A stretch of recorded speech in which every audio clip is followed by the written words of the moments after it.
बिस्मिल्लाहिर्रहमानिर्रहीम, अस्सलाम वालेकुम। टलन न्यूज़ स्पेशल के साथ मैं आपका मेज़बान सफदर अली हूँ। नाज़रीन, कहा जाता था कि अमेरिका में सिर्फ ट्रंप ही जज्बाती, बदतमीज़ और लड़ाका सदर है, लेकिन जो बाइडन ने तो ट्रंप को भी पीछे छोड़ दिया है। जो बाइडन क्या हैं, उनके फैसले उनकी शख्सियत की अक्कासी करते हैं। उनकी पॉलिसीज़ बताती हैं कि जो बाइडन किस सोच के मालिक हैं। अमेरिका के सबसे सीनियर सियासतदान अमेरिकी सदर जो बाइडन ऐसी अहमकाना हरकत करें तो बहुत अजीब लगता है। सवाल यह है कि क्या क्या इनकी हरकत है। अफगानिस्तान, ईरान, शाम, लीबिया, यूक्रेन, चाइना और रूस में शिकस्त, जिल्लत और रुसवाई ने जो बाइडन की शख्सियत को मुतनाज़ बना दिया है। इनकी लालच और घटिया पॉलिसीज़ ने दुनिया भर में अमेरिका को बदनाम कर दिया है और अब अमेरिकी टीवी ने दावा किया है कि निजी महफिलों में अमेरिकी सदर जो बाइडन न सिर्फ अपने दुश्मनों को गालियां देते हैं बल्कि अपने दोस्तों का भी मजाक उड़ाते हैं। न्यूयॉर्क में कायम टीवी चैनल एनबीसी ने अपनी रिपोर्ट में बताया है कि व्हाइट हाउस में बंद दरवाजों के पीछे होने वाली निजी गुफ्तगू में जो बाइडन अक्सर औकात पुतिन के बारे में कहते हैं कि एक ऐसा शख्स है जिसके पास जौहरी हथियार तो हैं लेकिन दोस्त एक भी नहीं। सिर्फ रूसी सदर ही नहीं बल्कि बाइडन ने नीटो के कई रहनुमाओं के मुतालिक भी बुरे अल्फाज इस्तेमाल किए हैं।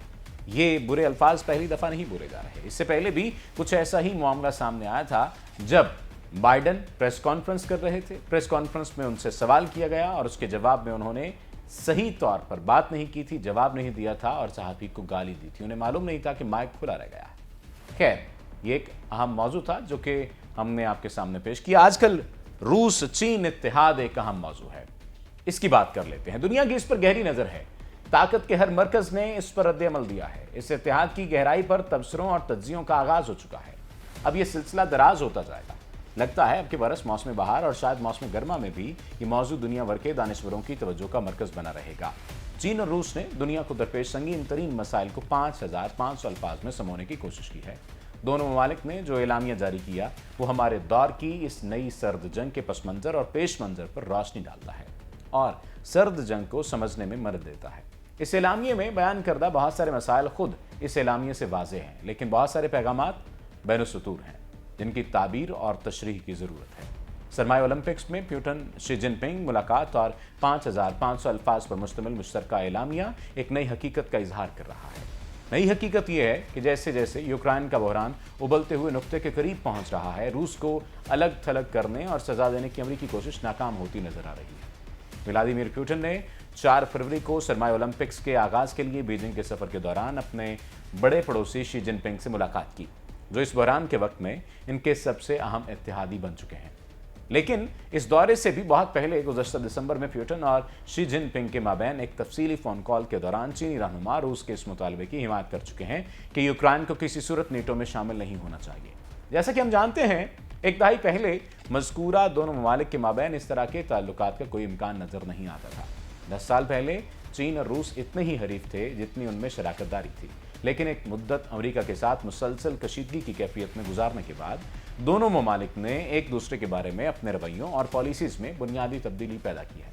पुतिन के लिए शी जिनपिंग की हिमायत मॉस्को और बीजिंग दोनों की मुश्तरका मफादात और यकसा किस्म के आलमी नज़रियात की अक्कासी करती है। सरमाए ओलंपिक्स पर मुलाकात में दोनों ने इत्तेफाक किया कि बाज़ बैनुल-अक़वामी क़ुव्वतें जमहूरियत और इंसानी हुकूक़ की आड़ में चीन और रूस के अंदरूनी मामलात में मुदाखलत कर रही हैं। इन क़ुव्वतों से वाज़े तौर पर मुराद रियासत-ए मुत्तहिदा अमरीका है। चुनांचे रूसी और चीनी रहनुमा इस वक्त इस यकीन के साथ मुत्तहिद होने का ऐलान कर रहे हैं कि अमरीका इनको इनकी हामी हुकूमतों को कमज़ोर करने और इनका तख्ता उलटने की साजिश कर रहा है। ये हालात की सितम ज़रीफ़ी है कि कम्युनिज़म के उरूज के दौर में रूस और चीन ने दुनिया भर में इनकलाबी क़ुव्वतों की हिमायत की, लेकिन आज मॉस्को और बीजिंग ने रद्दे इनकलाब का नया रास्ता अपना लिया है। इसकी ताज़ा तरीन मिसाल ये है कि हाल ही में काज़ाकिस्तान में बदअमनी हुई थी। जब बदअमनी फैली तो पुतिन ने अमेरिका पर इल्ज़ाम लगाया कि वो इस मुल्क में रंगीन इनकलाब की सरपरस्ती करने की कोशिश कर रहा है। रंगीन इनकलाब की इस्तिलाह रिवायती तौर पर एहतजाजी और इनकलाबी तहरीकों के लिए इस्तेमाल होती रही है। मॉस्को का तवील अरसे से ये इस्तदलाल है कि 2013 और 14 की यूक्रेन की बगावत के पीछे अमेरिका का खुफिया हाथ था, जिसमें एक रूस नवाज रहनुमा का तख्ता उलट दिया गया था। दूसरी तरफ चीन का ये मुसलसल इसरार है कि 2019 के हांगकांग के बड़े मुजाहरों के पीछे अमेरिका का ही हाथ था, जो बिलाखिर बीजिंग के हुक्म पर क्रैकडाउन के जरिए सख्ती से कुचल दिए गए। इस वक्त सूरत हाल ये है कि एक अंदाजे के मुताबिक 1 लाख रूसी फौजी यूक्रेन की सरहद पर जमा हो चुके हैं। इस पस मंजर को सामने रखते हुए मुश्तरका एलानगी में कहा गया है कि 2022 में पुतिन और शी जिनपिंग दुनिया को खुद मुख्तारी के लिए महफूज बनाने के हवाले से पुरज़्म हैं। ताहम रूस और चीन के अज़ाइम मुकम्मल तौर पर दिफाई होने से बहुत दूर हैं। दोनों का ख्याल है कि रंगीन इनकलाबात का खतरा मौजूद वर्ल्ड ऑर्डर में बुनियादी खामियों से पैदा होता है। इदारों, नज़रियात और ताकत के ढांचे का मजमुआ इस बात का तयन करता है कि आलमी सियासत कैसे चलती है। नतीजे के तौर पर दोनों मिलकर एक नया वर्ल्ड ऑर्डर बनाने के अज़्म का इजहार करते हैं जो रूस और चीन के मफादात को बेहतर तौर पर एडजस्ट करेगा। मौजूदा वर्ल्ड ऑर्डर की जिन चीज़ों पर रूसी और चीनी कसरत से एतराज़ करते हैं उनमें एक है यूनिपोलर निज़ाम। अगर आसान अल्फाज में बयान किया जाए तो वो समझते हैं कि मौजूदा इंतजामात अमेरिका को बहुत ज़्यादा ताकत देते हैं और वो इसे तब्दील करने के लिए पुरज़्म है। यूनिपोलैरिटी का मतलब ये है कि सोवियत यूनियन के इन्हिदाम के बाद दुनिया के पास सिर्फ एक सुपर पावर रह गई है जिसने दुनिया पर अपनी इजारादारी कायम कर ली है। फ्योडोर लुक्यानोव एक रूसी खारजा पॉलिसी के मुफक्किर हैं और सदर पुतिन के बहुत करीब हैं। उस रूसी मुफक्किर का ख्याल है कि यूनिपोलैरिटी ने अमेरिका को आलमी सतह पर अपनी मर्जी करने की सलाहियत और इम्कान फराहम किया। वो ये बात भी कहते हैं कि अमेरिकी तसल्लुत के नए दौर का आगाज़ 1991 की खलीजी जंग से हुआ जिसमें अमेरिका ने सद्दाम हुसैन के इराक को कुवैत से बाहर निकालने के लिए एक आलमी इत्तेहाद बनाया था। खलीजी जंग के बाद 1990 की दहाई में बोस्निया और कोसोवो समेत दुनिया भर में अमेरिकी क़यादत में फौजी मुदाखलतों का सिलसिला शुरू हुआ। 1999 में सर्बिया के दरुल हुकूमत बेलग्राद पर नीटो की बमबारी ने तवील अरसे से रूस की इस दलील को वज़न दिया कि नीटो खालिस्तान दिफाई इत्तेहाद नहीं है। 9/11 के दहशतगर्दाना हमलों के बाद नीटो ने अफगानिस्तान पर हमला किया। लुक्यानोव के मुताबिक ये अमेरिका ने दुनिया को ज़बरदस्ती तब्दील करने के लिए अपनी ख्वाहिश और सलाहियत का मुजाहरा किया था, लेकिन अफगानिस्तान में अमेरिका की शिकस्त और 2021 के मौसम गर्मा में काबुल से अफरा तफरी पर मबनी इनखला ने रूसियों को उम्मीद दिलाई है कि अमेरिका की क़यादत में मौजूदा आलमी निज़ाम यानी वर्ल्ड ऑर्डर तबाह हो रहा है। तालिबान के हाथों काबुल का कंट्रोल दीवार बर्लिन के गिरने से कम तारीखी और अलामती नहीं था। चीन के बाद से माहिरीन तालीम भी इसी तरह सोच रहे हैं। बीजिंग में संघवा यूनिवर्सिटी के स्कूल ऑफ इंटरनेशनल रिलेशंस के डीन योन जियोतोंग लिखते हैं कि चीन का मानना है कि इस अजीम ताकत की हैसियत में इजाफा इसे आलमी मामलात में एक नए किरदार का हकदार बनाता है। और रूस की तरह बाज़ चीनी दानिश्वरों का ख्याल है कि अमेरिका की क़यादत में आलमी निज़ाम खत्म हो रहा है, इसकी जगह मल्टी पोलर ऑर्डर आएगा। खुद सदर शी जिनपिंग ने अपने अक्सर दोहराए जाने वाले इस दावे के साथ और भी यकीन के साथ कहा है कि मशरिक आगे बढ़ रहा है और मगरिब ज़वाल पजीर है। मगरिब की ज़वाल पजीरी हमें नज़र आ रही है। नए वर्ल्ड ऑर्डर को देखा जाए तो नया वर्ल्ड ऑर्डर भी किसी न किसी सूरत में हमें वाज़े तौर पर मालूम हो रहा है कि ये किस जानिब जा रहा है।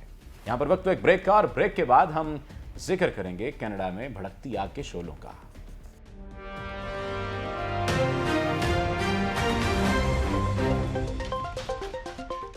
वेलकम बैक नाज़रीन। किसको मालूम था कि कनाडा में जो आग भड़की है उसके शोलों की जद में न्यूजीलैंड भी आ जाएगा। कनाडा में ट्रक ड्राइवर्स के बढ़ते मुजाहरे, इसमें अवाम की शमूलियत और फिर कैनेडियन वज़ीर आज़म और उनकी फैमिली को नामालूम मकाम पर मुंतकिल करना, यह इंतहाई ख़तरनाक सूरत हाल अब न्यूजीलैंड तक भी जा पहुंची है। यहाँ पर राहत इंदौरी साहब का एक शेर याद आ गया कि लगेगी आग तो आएंगे घर कई जद में, यहाँ पर सिर्फ हमारा मकान थोड़ी है। कनाडा में ट्रक ड्राइवरों के मुजाहरों से मुतासर होकर मुजाहिरीन ने मंगल को न्यूजीलैंड में ट्रकों, कारों और मोटरसाइकिलों के साथ सड़कों को ब्लॉक करना शुरू कर दिया है। यह आम बात नहीं है, इससे पहले कभी कनाडा में ऐसा नहीं देखा गया। आप हैरान होंगे कि पार्लियामेंट के बाहर अपने खेमे लगाए हैं। ये एहतजाज कनाडा से ज़्यादा खतरनाक है। ट्रक ड्राइवर्स ने वेलिंगटन में पार्लियामेंट के अतराफ की सड़कों समेत दीगर शहरों को बंद कर दिया है।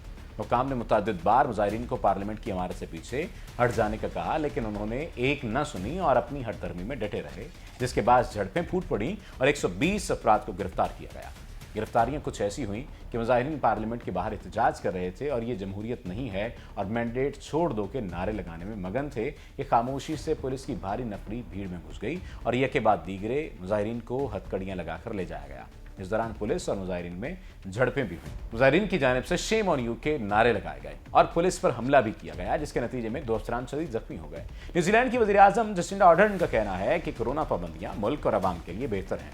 आवाम को इस खतरनाक वबा से लड़ने में हमारा साथ देना चाहिए। न्यूजीलैंड की वज़ीर आज़म का मुतालिबा दुरुस्त है। अगर उन्होंने ये कहा है कि आवाम मास्क पहने और वैक्सीन लगाएं तो इसमें गलत क्या है? अगर आवाम कोरोना से बचाव की पॉलिसीज़ पर अमल पैरा करेंगे तो इसमें उनका फ़ायदा है, उनके बच्चों का फ़ायदा है, मुल्क का फ़ायदा है। इस एहतजाज के बायस न्यूजीलैंड में पहली बार केसेस एक दिन में 200 केसेस रिपोर्ट हुए थे और आवाम को संजीदगी का मुजाहरा करना चाहिए। दूसरे का मुंह लाल करके अपना मुंह लाल नहीं करना चाहिए। वो दिन भी याद करें जब न्यूजीलैंड ने दुनिया में सबसे पहले कोविड को शिकस्त दी थी। उस वक्त भी वज़ीर आज़म जसिंडा आर्डर्न ही थी, जश्न भी खूब मनाया गया था। अब अगर कोरोना दोबारा गया है तो अवाम को एहतजाज करने के बजाय हुकूमत का साथ देना चाहिए, इसमें ही मुल्क की बेहतरी है। और अगर ऐसा नहीं होता तो फिर ये एहतजाज फैलता चला जाएगा और जिस हद तक जा सकता है वो हम सबके सामने है और हुकूमत को जाना पड़ेगा। यहाँ पर फिर वही बात है, और वो कार्टून जो इससे पहले हमने देखे थे उनमें वाज़े तौर पर इस बात की निशानदही की थी कि कनाडा के वज़ीर आज़म को अपनी सीट छोड़ना पड़ेगी। क्या वाक़तन ऐसा हो सकता है? अगर ऐसा है तो फिर वो कार्टून्स की पेशन गोई एकदम अचानक से फिर साबित हो जाएगी और फिर पूरी दुनिया में यही बहस चढ़ने लगेगी कि एक सेट पैटर्न के तहत तमाम तर चीज़ें चल रही हैं। अपने मेज़बान को दीजिए इजाज़त। अल्लाह की बात।